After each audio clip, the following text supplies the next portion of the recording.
pessoal, meu nome é Maria e hoje o tema que nós vamos abordar é sobre vozes verbais. Mas o que são vozes verbais?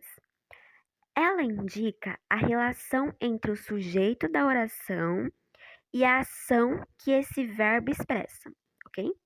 A voz verbais ela é dividida em três tipos: a ativa, a passiva e a reflexiva. A ativa é quando o sujeito é agente da ação. Um exemplo: vi a professora. Eu, como sujeito, vi a professora. Eu pratiquei uma ação. Já na voz passiva, é quando o sujeito sofre a ação. Um exemplo: a professora foi vista. A professora, como sujeito, ela sofreu a ação de ser vista. E nessa voz passiva, ela é dividida em outros dois tipos, que é a voz passiva analítica e a voz passiva sintética.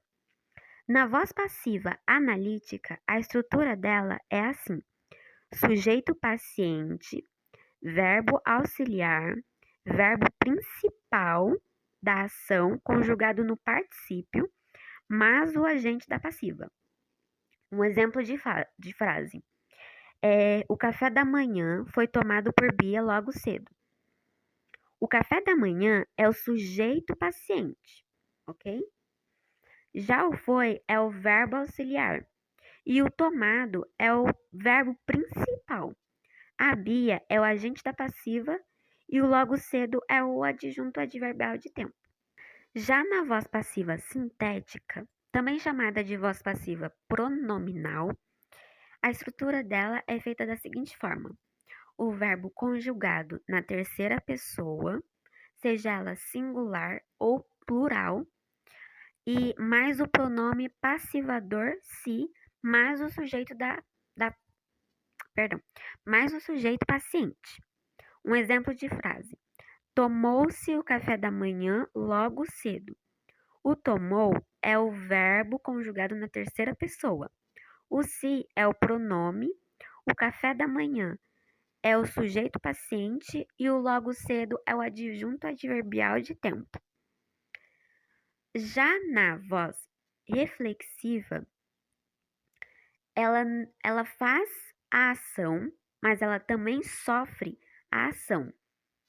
Na voz reflexiva, a estrutura dela é feita da seguinte forma: o verbo na voz ativa, o pronome oblíquo me, ti, si, nós, vós, que serve de objeto direto ou por muitas vezes ou um objeto indireto. Um exemplo de frase: atropelou-se em suas próprias palavras. Bom, o atropelou é a voz ativa e o se é o pronome oblíquo. A estrutura da voz reflexiva, ela é uma das mais simples que eu considero assim. E nela tem a voz reflexiva recíproca, que é quando dois ou mais sujeitos praticam a ação ao mesmo tempo que também são pacientes. Um exemplo de frase: eu, meus irmãos e meus primos damo-nos bastante bem. Eu, meus irmãos e meus primos é o sujeito composto. O damo é o verbo. O nós é o pronome oblíquo. E quando junta tudo, o damo-nos em si é a voz reflexiva recíproca. Ok? Então, é basicamente isso, gente. As vozes verbais, ela deve ser praticada bastante com exercícios e você buscar também bastante exemplos para você conseguir entender melhor. Espero que todos tenham conseguido entender a minha explicação. E é isso, tchau!